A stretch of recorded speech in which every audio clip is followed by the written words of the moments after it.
corporate cars, delivering unbeatable prices on luxury European vehicles. Josie Pagani is with us. Hello, Josie. Hi, Larry. Cameron Slater from Whale Oil. Hello, Cam. Hi, Larry. Cam, issue number one, David Cunliffe using an agent arrangement to take donations for his leadership campaign of the Labour Party. I guess it's no big deal unless you have railed against trusts in the past, which Mr Cunliffe has done. What do you see in this? It's rank hypocrisy again from David Cunliffe. He's been caught out doing the very things that he, as you said, was railed against in the past. In fact, I think in 2008 he was, going on about the National Party's Waitemata Trust, millionaire sponsors of the Exclusive Brethren, going on about hidden donations, secret donations, and that's why the Labour Party passed the Electoral Finance Act.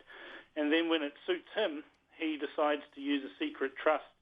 And we know what happens when all these secret things get hidden and finally get revealed. You get the same situation as you have with .com and banks, and it's a shabby look and it looks dodgy. How do you think it looks for Mr Cunliffe, Josie? Well, this is not like .com and forgetting a helicopter ride and taking a brown envelope from Sky City and forgetting. Look, there is a difference here in my mind between what happens during election campaigns when you've got a lot at stake. I mean, elections can be bought. We know that. So you have these protections in place, and that's right to have that. This is an internal Labour Party leadership election, first time ever. And I can tell you from someone who voted in that, you don't want the winning guy to know who you voted for if you didn't vote for him, because you might as well have voted for another party. You'll get demonised. That's why the Labour Party has this rule that your donations will be confidential. Now, obviously, it's in contrast to the rules for the Register of Pecuniary Interest. Correct. MPs are meant to declare all donations over $500. But, I mean, come on, we're talking peanuts here. I loved the line that Shane Jones said he declared all his donations of over $500, and Grant Robinson said he didn't have any.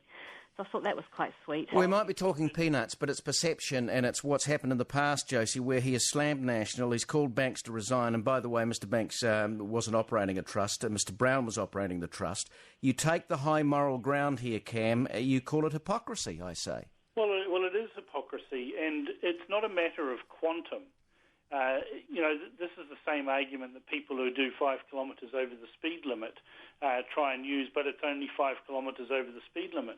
It is a simple fact that he's railed against these sorts of what he described as shonky and dodgy and all of those sorts of things. And now he's been caught out doing it. But hold on a minute. I mean, it's important to make the difference between railing against this in elections where you've got parties standing to rule the country and govern the country. It was an election for the leadership of the Labour Party, a leadership of the opposition who is someone who wants to go on to be Prime Minister. Yeah, and the argument that money can buy elections is just farcical. It's not proved with any evidence. If it was the case that money could buy elections, ACT would have 15 MPs with the amount of money. Yeah, but you're talking about consistency of rules here, and I understand why you're saying that he hasn't had a consistent position. But that's like saying because he railed against trusts during election campaigns, where, let's face it, National always gets more money than Labour in terms of the donations through trusts. Not always. But that you can't then say, oh, well, he's against all trusts, like people who have a trust when they buy a house or something. I mean, this is a different circumstance. He has got trusts and revealed as well, and that'll, of course, come out in due course. Come back in a moment. Josie Pagani and Cameron Slater, NewstalkZB. It's 14 to 6.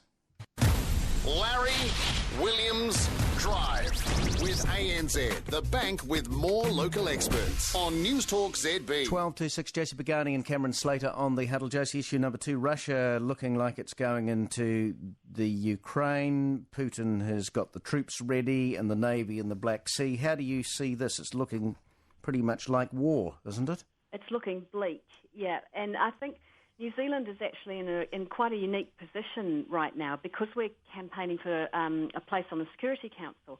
So we've got an office in New York. We've got a big resource there, sending out pamphlets to members of the UN telling us to vote New Zealand because we're independent, we're fearless, we'll stand up for the rule of law.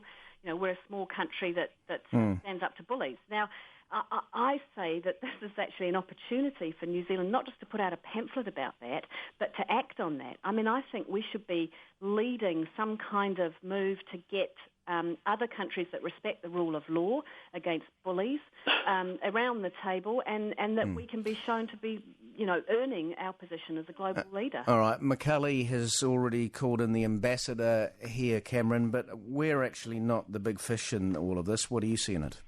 Well, Vladimir Putin's not scared of Obama and his empty threats. He's hardly going to be concerned about a ticking off of the ambassador in New Zealand. The bottom line here is that there's very little that anybody can do. They've already moved in, grabbed the airports, grabbed the ports in the Crimea, and the Ukraine is not a slouch, though, when it comes to its own army, but it's seriously outgunned versus Russia. And I fear that we will have a shooting war here. It's interesting, Larry, that the impact on the global economy could be huge, because you look at the EU. I think about 35% of all oil imports into the EU, and I think about 31% of gas imports come from Russia. So if suddenly that's shut down, well, the price of oil goes up. That has a massive effect on the global economy. There's huge things at stake here. And just briefly, the Oscars. This is Best Actress. And the Oscar goes to Kate Blanchett. Thank you, Mr. Day-Lewis. From you, it exacerbates this honour to and it blows it right out of the ballpark. Thank you so much to the Academy. As random and as subjective as this award is, it means a great deal. And they're just about to announce a Best Actor. Of either of you, have you watched any of these movies? What do you think? I was just thinking, from the sublime to the ridiculous, war in Ukraine to the Oscars. I really liked Sandra Bullock. I thought she was great in Gravity. I know you didn't like the film, Larry, but I think she's brilliant. Really? I would have loved to have seen her win. I love her as an actor, but I didn't get that movie. Anyway, Cam, what do you think? Well, I'm a bit cold on all of these sorts of awards. They're basically awards that are given out by professional bullshitters to the best professional bullshitter. I've got a really good fact about that. So there are about 6,000 people in the Academy who vote for all these awards, and 76% of them are men. The average age is 63.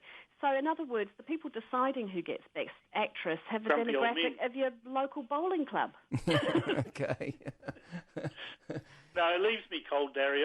I barely get to watch movies at the best of times, and seeing awards, and it's just self-gratification, really. All right. Wonderful silliness. Anyway, Matthew McConaughey, just Best Actor for Dallas Buyers Club. Thank you both, and we will talk again. Cameron Slater and Josie Pagani on The Huddle. It's now 8 to 6.